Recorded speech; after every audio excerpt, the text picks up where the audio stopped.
I was often asked this question: why do you support Israel?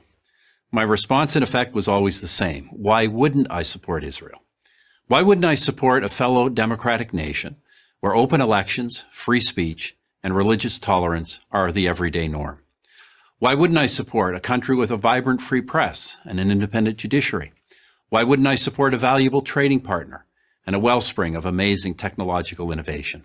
Why wouldn't I support our most critical ally in the Middle East and in the international struggle against terrorism? In a rational world, in a world where simple common sense prevailed, the question, why do you support Israel, would be like asking, why do you support Australia or Canada? But we don't live in that rational common sense world. So the case for Israel has to be made over and over. I, for one, am happy to make it. Let me start with this.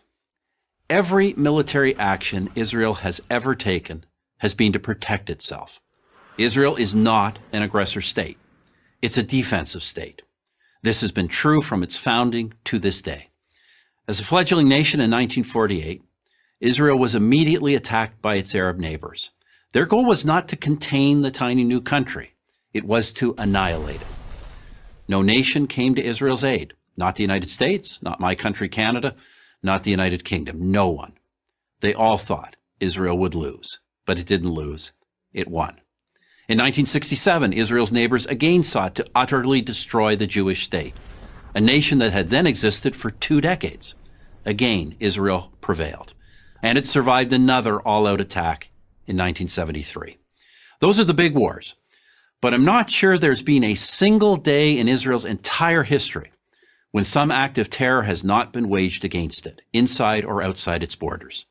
There have been 2 bloody waves of terror, so-called intifadas, in the late 1980s and the early 2000s, when Israelis were blown up on buses, at pizza parlors, and celebrating weddings. There have been incursions from terror groups like Hezbollah in Lebanon. There have been thousands of rocket attacks from Hamas in the Gaza Strip, even after Israel completely withdrew from that territory in 2005. In between the wars, in between the terror, Israel has sought peace with its neighbors, and it has achieved peace treaties with Egypt and Jordan. For others, however, every Israeli gesture for peace is met with incitement and violence. I recount this history for one reason. Any nation that has endured what Israel has endured could easily have become a police state.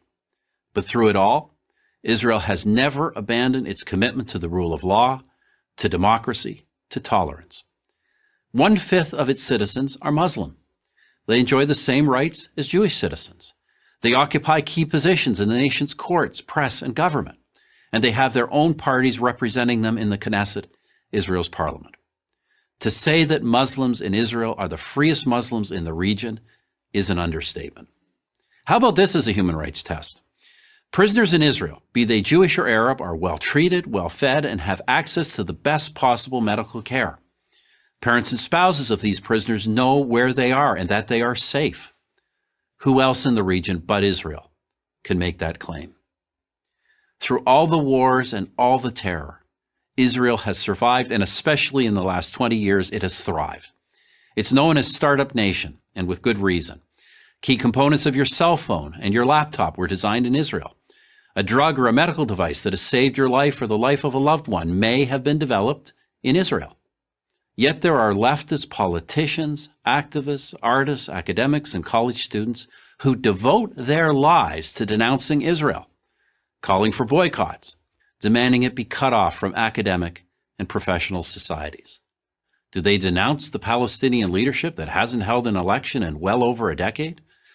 Do they denounce the leadership of Hamas, who use women and children as human shields to protect their fighters? No, they denounce free, vibrant, democratic, innovative Israel. With all the brutal and violent regimes, not only in the Middle East, but around the world, how is one to explain singling out Israel for condemnation? Sadly, only one explanation fits: anti-Semitism. Do these haters of Israel question the legitimacy of any other democratic nation, of any nation for that matter? Of course, the answer is no. Somehow they only manage to oppose the Jewish one. The State of Israel has now existed for 70 years. It is one of the freest, most prosperous, most successful nations on earth. Why do I support Israel? Why wouldn't I? Why wouldn't anyone?